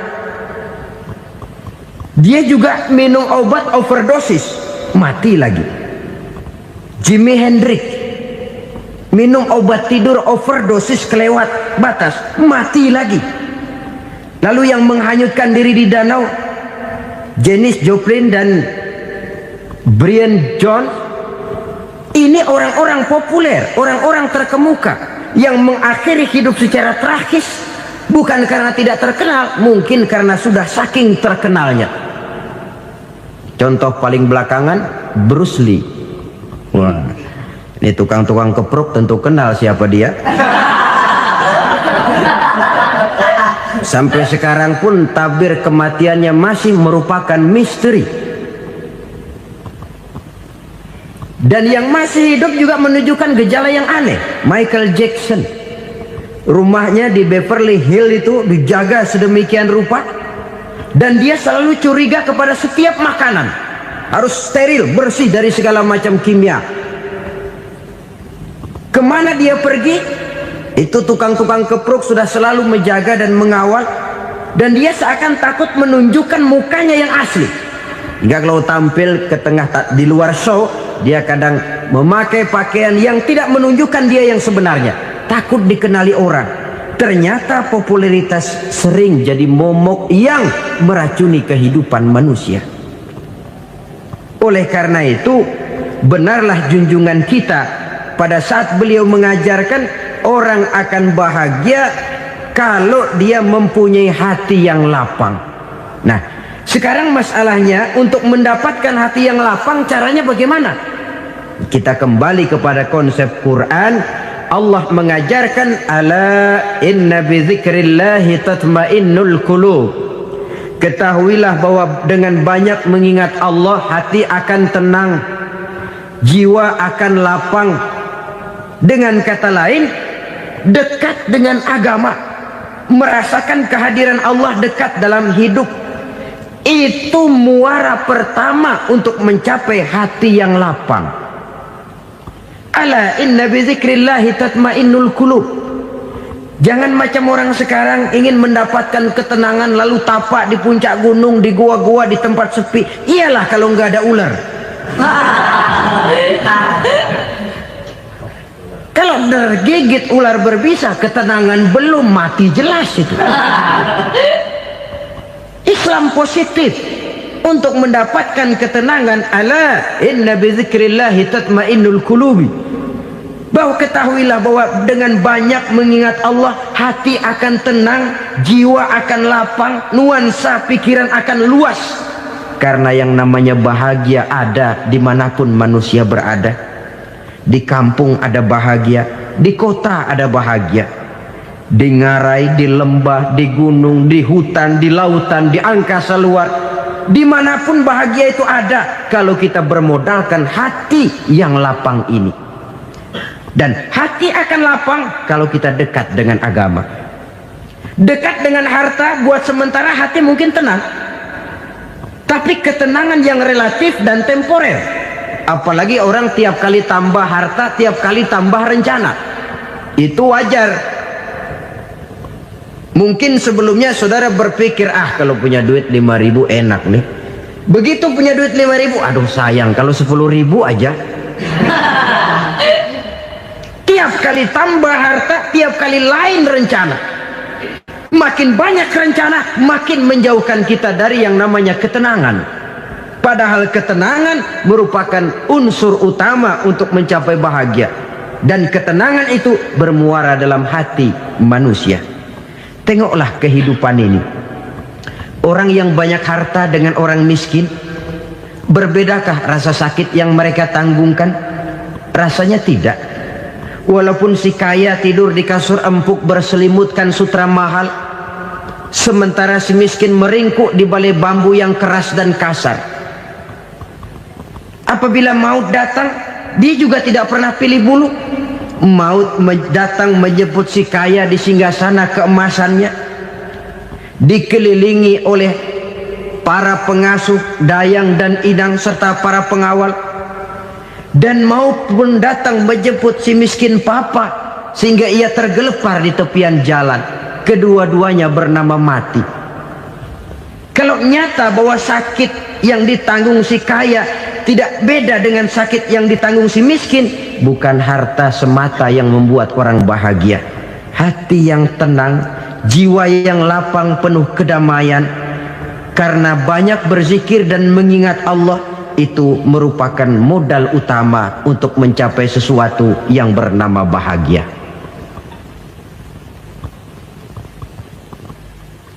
Saudara hadirin yang saya hormati, inilah yang pertama dari 4 ciri yang digambarkan oleh Nabi tentang tanda-tanda orang bahagia. Dan harus berangkat dari yang pertama ini, hati yang lapang. Ini yang harus kita miliki lebih dahulu. Baru nanti akan menyusul kepada poin yang ketiga, kedua, dan selanjutnya. Sebab kalau hati sudah terisi dengan jiwa yang lapang, seluruh persoalan insya Allah akan bisa kita atasi dengan sebagaimana mestinya. Yang kedua sekarang, tanda orang bahagia menurut baginda Nabi, markabun syariah. Orang bahagia itu, kata beliau, punya kendaraan biar cepat asal lancar. Artinya kemana dia mau pergi mudah. Apa maksud hadis ini? Kalau kita kaji lebih dalam, kendaraan itu kan alat transportasi. Transportasi tidak lain adalah usaha memudahkan komunikasi. Pindah dari situ kepada teori bahwa manusia adalah zon political, makhluk bermasyarakat yang tidak bisa memenuhi kebutuhan hidupnya secara sendirian. Kita memerlukan keberadaan orang lain dalam kehidupan ini.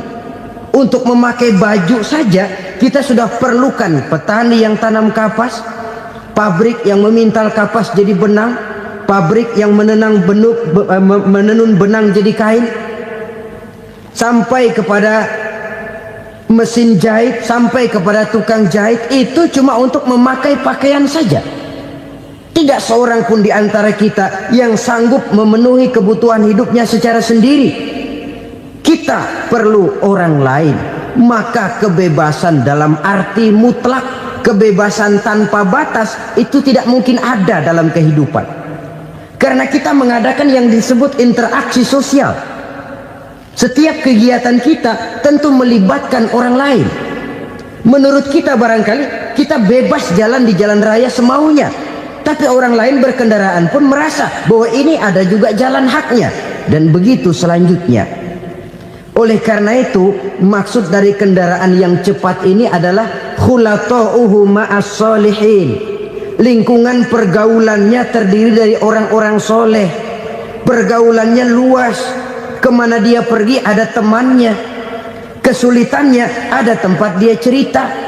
Dan kesulitan kalau sudah diceritakan kepada orang lain, taruh kata orang itu tidak bisa menolong, namun menceritakannya kepada orang yang kita percayai, kan paling kurang sudah mengurangi beban jiwa, mengurangi tanggungan batin, merasa masih ada tempat kita cerita. Maka lebih baik orang awam yang mau bergaul ketimbang orang setengah alim tapi ngunci pintu. Sebab nantinya akan timbul sikap picik, cupik pandangan, dan tidak luas menghadapi kenyataan dalam kehidupan ini. Namun yang harus kita garis bawahi, pergaulan memang mesti luas. Namun jangan sekali-kali lupa bahwa pergaulan sangat besar pengaruhnya dalam ikut membentuk kepribadian manusia. Sehari-hari bisa kita bilang, kalau kita dekat sama tukang minyak wangi, sekalipun nggak dibagi minyaknya, baunya tentu dapat. Betul? Tapi dekat sama tukang elas, walaupun nggak kena apinya, asapnya mesti kena. Kalau Syauqi mengatakan lebih jelas lagi, man asyaral asrafa asa musyarrafan wa muasyiral anzali ghairu musyarrafin. Awalam taral jildal hakira muqabbalan bisagri lamma sara jildal mushaf. Siapa yang bergaul dengan orang mulia, dia bakal ikut menjadi mulia. Tapi siapa yang berteman dengan orang hina, dia tidak bakal ikut menjadi mulia. Tidakkah kau lihat, kata Syauqi, kulit kambing yang hina pun dicium orang ketika menjadi kantong Quran. Kulit kambing hina, kalau dia sendirian gak ada yang mau cium. Tapi begitu dia bergaul dengan Quran, menjadi kantong Quran, dipakein minyak wangi, ditaruh di tempat yang tinggi, mau diambil dicium dulu, dibawa dengan penuh hormat dan hati-hati. Kulit kambing yang hina lantaran berteman dengan Quran, numpang mujur. Tapi coba lihat kalau kulit kambing berteman dengan kayu, jadi beduk, habis. Zohor dikemplang, asar dipukul. Itu pun sedikit saja, cuma salah milih teman. Yang temannya Quran dihormati orang, yang temannya kayu lantaran jadi beduk, gelap-gelap subuh orang udah kemplangin.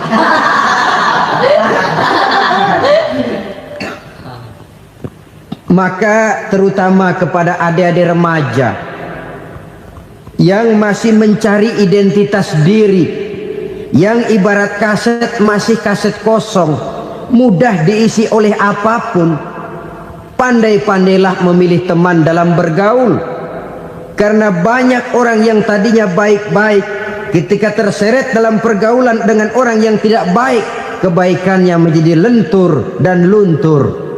Tapi berapa banyak bajingan-bajingan tengik, orang-orang yang berlumur noda dan dosa, tiap hari melakukan maksiat, namun bergaul dengan orang yang baik-baik, pada akhirnya sedikit demi sedikit beringsut dan berangsur dia terbiasa mengikuti kebaikan-kebaikan. Saya tekankan ini kepada remaja karena mereka masih mencari identitas diri. Apa yang mereka lihat mereka mau, apa yang mereka dengar mereka ingin tahu. Coba lihat kehidupan remaja. Pulang nonton film Rambo, pengen jadi Rambo, gagah, maunya belekai melulu. Pulang nonton film Superman, pengen bisa terbang. Pulang nonton India, nyanyi melulu. Wajar, mereka masih mencari identitas diri. Saya ini sebenarnya siapa? Lingkungan, pergaulan akan membentuk itu. Karena itu pandai-pandailah bergaul, karena ia sangat besar pengaruhnya dalam ikut membentuk kepribadian manusia.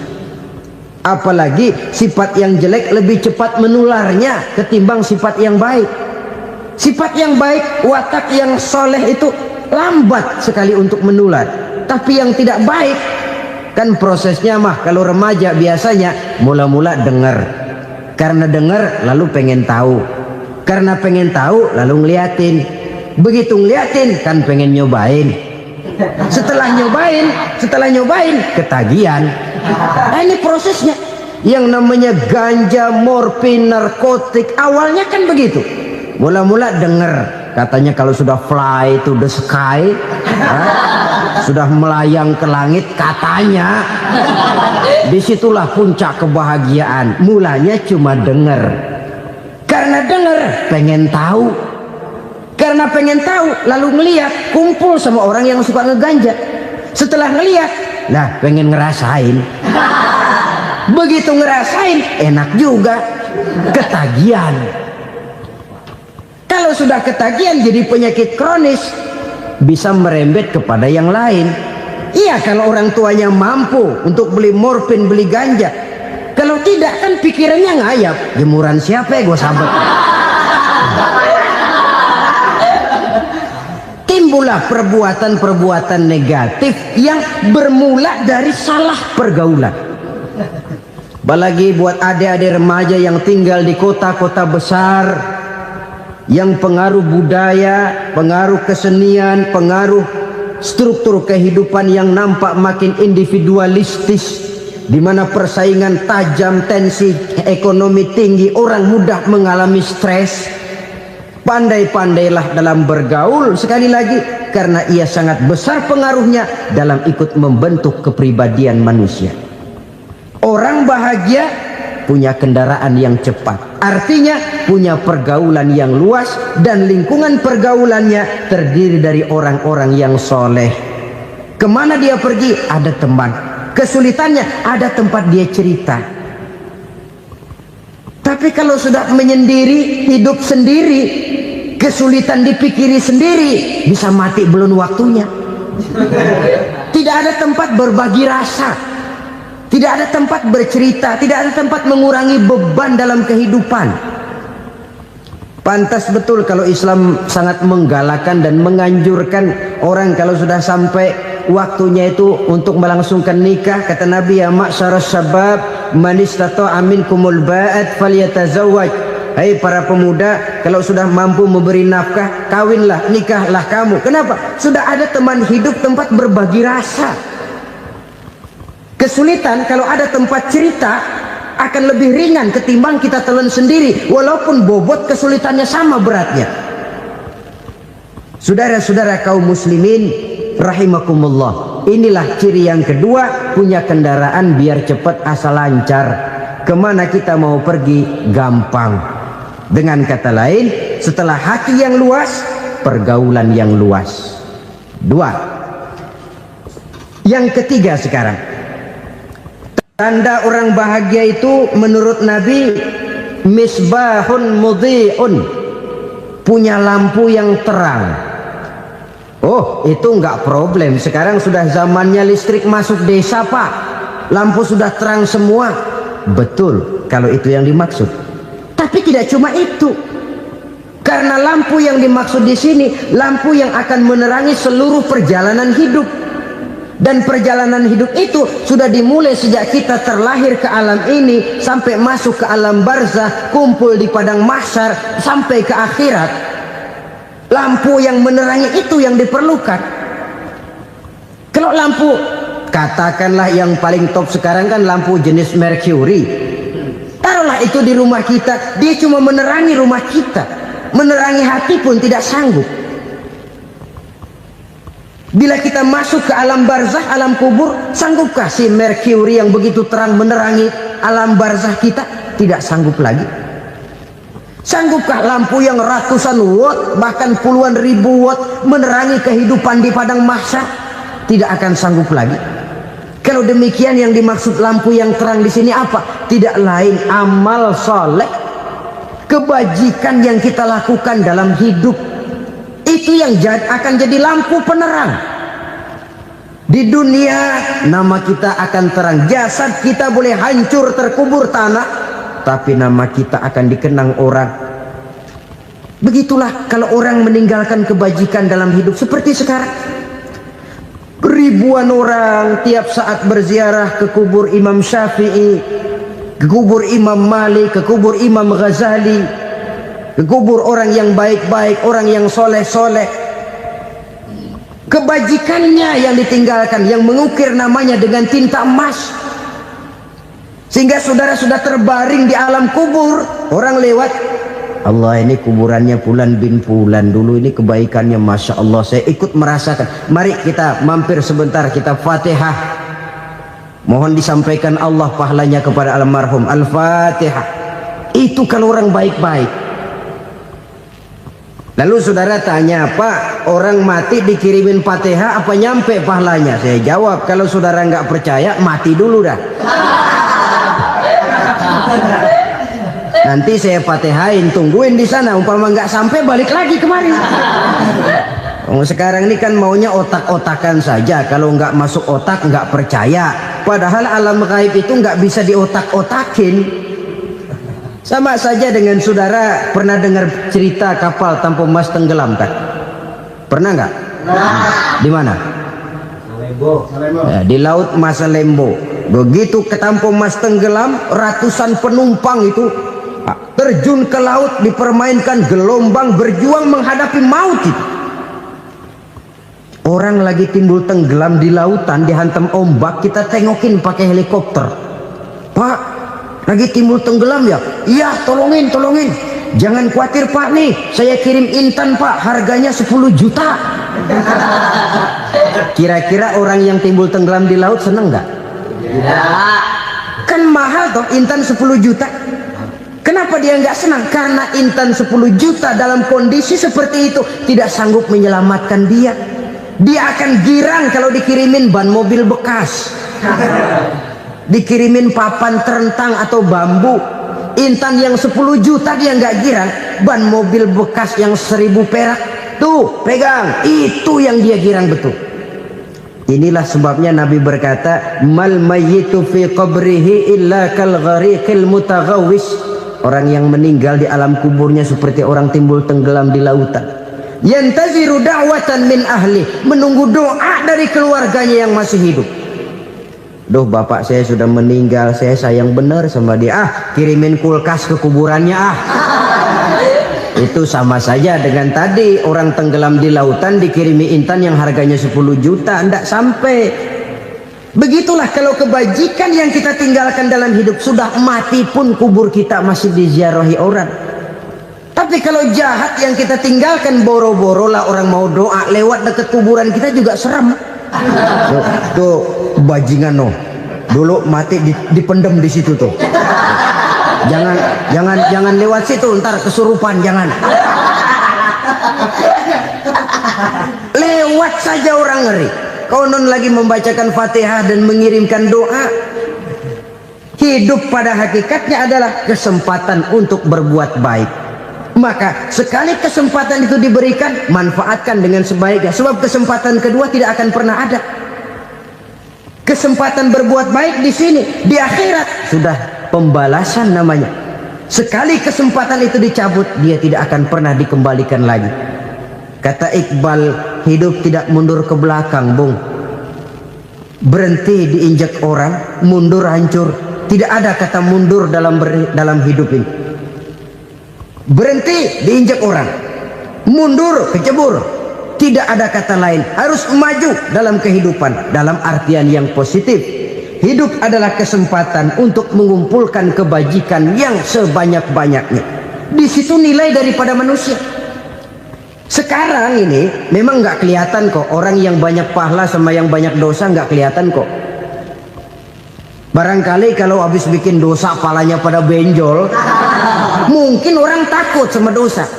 Tapi sekarang sama saja, orang yang banyak dosa dengan yang nggak banyak dosa jalan bareng dari belakang, sama, nggak kelihatan beda. Tapi ada waktunya di mana pahala memegang peranan, di mana dosa diperlihatkan. Sama saja kalau kita bawa mobil siang, lampu kan nggak begitu berfungsi. Apa lalu bilang, alah ini lampu berat-beratin, copot-copotin aja dah. Tidak perlu begitu. Kenapa? Pada suatu saat malam senja akan datang. Bila matahari terbenam, senja pun datang, gelap mulai merayap, disitulah baru terasa perlunya lampu. Pahala begitu. Sekarang orang yang nggak ada pahalanya nggak kelihatan dalam kehidupan. Tapi pada suatu saat senja kehidupan akan datang. Ajal merenggut nyawa, malam merayap, dan hidup mulai diliputi kegelapan di alam barzah.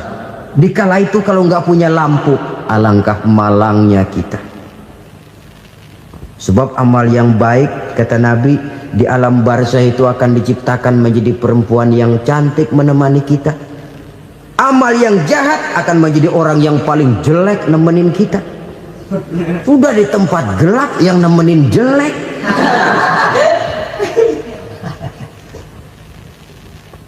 Kaum muslimin rahimakumullah. Kalau demikian masalahnya, tergantunglah kita pandai memanfaatkan waktu. Al-waktu kasayf. Waktu itu cepat sekali. Yang namanya waktu itu tahu-tahu. Tahu-tahu udah tahun 87. Tahu-tahu udah begitu. Tahu-tahu yang kemarin anak-anak sekarang udah pada punya anak. Tahu-tahu saja itu. Begitu cepat waktu berlalu. Kalau tidaklah pandai kita memanfaatkannya, akan rugi kita. Nabi bersabda, "Man kana yaumuhu khairun min amsihi fahuwa rabih." Barang siapa yang hari ini lebih baik daripada hari kemarin, itu orang untung. Hari ini lebih baik daripada kemarin. Bulan ini lebih baik dari bulan kemarin. Tahun ini lebih baik dari tahun kemarin. Itu orang yang beruntung. Tahun kemarin sembayangnya maghrib doang, sekarang udah tambah isya. Tahun kemarin cuman Idul Fitri aja ngancem bener, sekarang udah tambah Jumat, lalu tambah lagi maghrib, tambah lagi isya, dan selanjutnya. Hari ini lebih baik daripada kemarin, itu orang yang beruntung. Wa man kana yaumuhu mislu amsihi fahuwa khasir. Lalu barang siapa yang hari ini sama saja dengan hari kemarin, itu orang rugi. Hari ini sama dengan kemarin, rugi itu. Bulan ini begitu, bulan kemarin begitu, tahun ini begitu, tahun lalu juga begitu. Rugi itu orang. Rugi apa? Rugi umur. Umur tambah, amalan gak pernah tambah.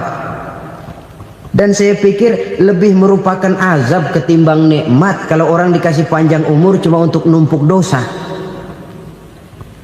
Mending mana? Panjang umur banyak dosa sama pendek umur dikit dosa? Mending mana? Mending mana? Ya, paling mending tentu panjang umur banyak pahala. Tapi kalau tidak, sekali lagi, lebih merupakan azab ketimbang nikmat kalau orang diberikan panjang umur tapi cuma untuk sekedar menumpuk dosa. Kehilangan kesadaran bahwa dunia bukan terminal akhir dari satu perjalanan.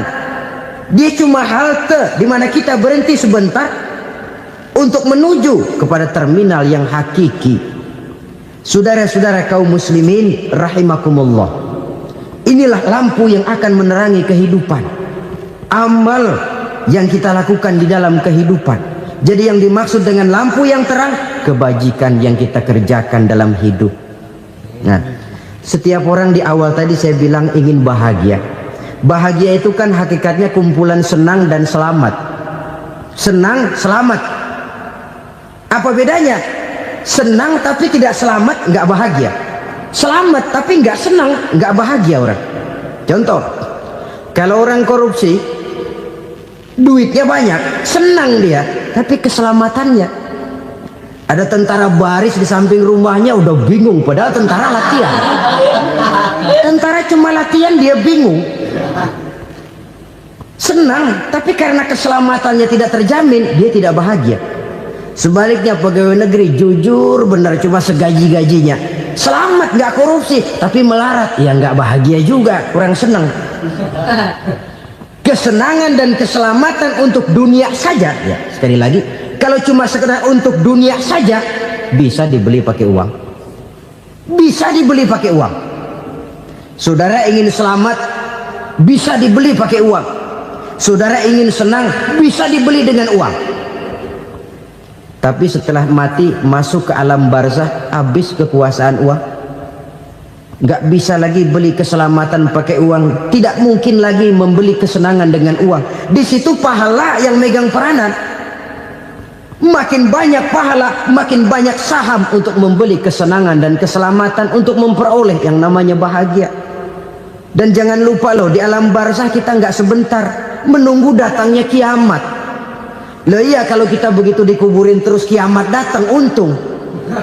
Tapi kalau masih harus 1000, 2000, puluhan ribu tahun yang akan datang, dalam satu penantian yang begitu lama, tanpa saham untuk memperoleh kebahagiaan, satu kemalangan yang tidak ada pernah putus-putusnya. Janganlah tergelincir oleh kebahagiaan sebentar yang menipu dengan mengorbankan kebahagiaan hakiki yang berjangka panjang. Apa artinya senyum sejenak kalau harus ditebus dengan tangis seumur hidup? Biarlah kita minum jamu, pahit memang, getir memang, tapi kan besok badan sehat. Daripada sekarang minum sirup, manis memang, enak memang, tapi bibir pada jontor besoknya. Sirawan, batuk, nggak karu-karuan. Banyak orang tertipu oleh kesenangan yang sebentar, padahal laisa kullu ma yalma'u zahaban. Belum tentu semua yang berkilat itu emas. Belum tentu semua yang gemerlap itu intan. Karena itu, marilah manfaatkan kesempatan yang diberikan Allah ini untuk mengumpulkan kebajikan yang sebanyak-banyaknya. Yang terakhir sekarang, yang keempat, tanda orang bahagia kata Nabi. Zaujatun salihah. Orang bahagia itu tanda yang keempat kata Nabi, punya istri biar cakep asal taat. Sudah surga itu gitu. Cakep taat. Istri kayak gitu, kalau belum mati jangan dikuburin dulu. Sudah cakep taat lagi. Tapi kadang-kadang enggak, udah jelek ngadat melulu. Apa yang mau dipilih? Sebab itu Quran mengatakan istri pakaian untuk suami, suami pakaian untuk istri. Kenapa suami istri diibaratkan pakaian? Alangkah tingginya gaya bahasa Quran ini. Suami istri teman hidup, hidup perjalanan panjang. Sejak kita dalam rahim sudah ada hidup kan di sini. Sampai ke alam dunia, masuk ke alam barzah, kumpul di padang mahsyar, sampai menuju akhirat, itu perjalanan hidup. Carilah istri atau suami teman hidup yang membawa manfaat tidak hanya kehidupan di dunia ini, sampai di alam barzah, sampai di padang mahsyar. Suaminya mungkin meninggal lebih dulu, atau istrinya mungkin meninggal lebih dulu, tapi suami atau istri yang masih hidup berbuat kebajikan. Suami saya meninggal, ada hartanya, saya sedekahkan, niat pahala untuk almarhum suami saya. Ini teman hidup, tidak dibatasi dan tidak bisa dipisahkan oleh maut sekalipun. Zohirnya mungkin pisah, badannya mungkin pisah, tapi hatinya, jiwanya, kebersamaannya dalam menghadapi kehidupan.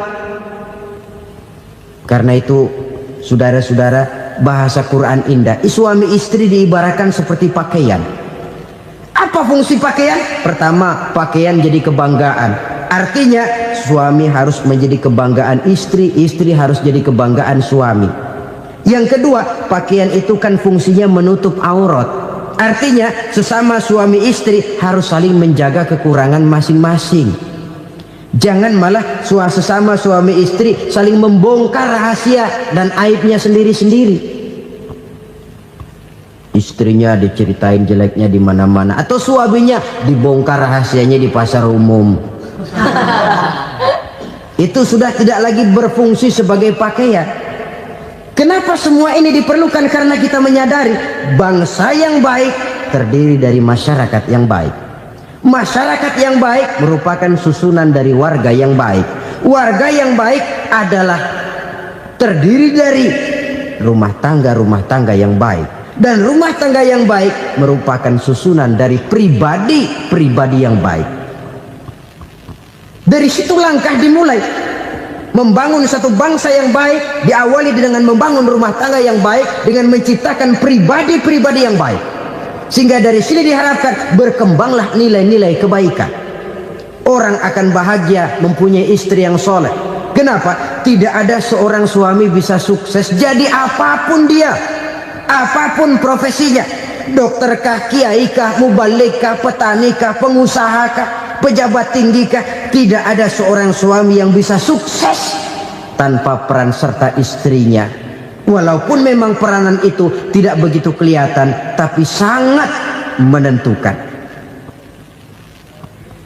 Karena itu, saudara hadirin yang saya hormati, Islam sangat menghargai kaum wanita, memberikan kedudukan yang tinggi sepanjang tidak mematikan kodrat kewanitaannya. Nah, kalau sudah kesuksesan ini diawali dari rumah tangga, karier di masyarakat mudah untuk dikejar. Tapi keberantakan di rumah tangga merupakan kegagalan pertama di tempat lain. Nah, inilah saja yang dapat Al-Fakir sampaikan pada pertemuan kali ini. Terima kasih.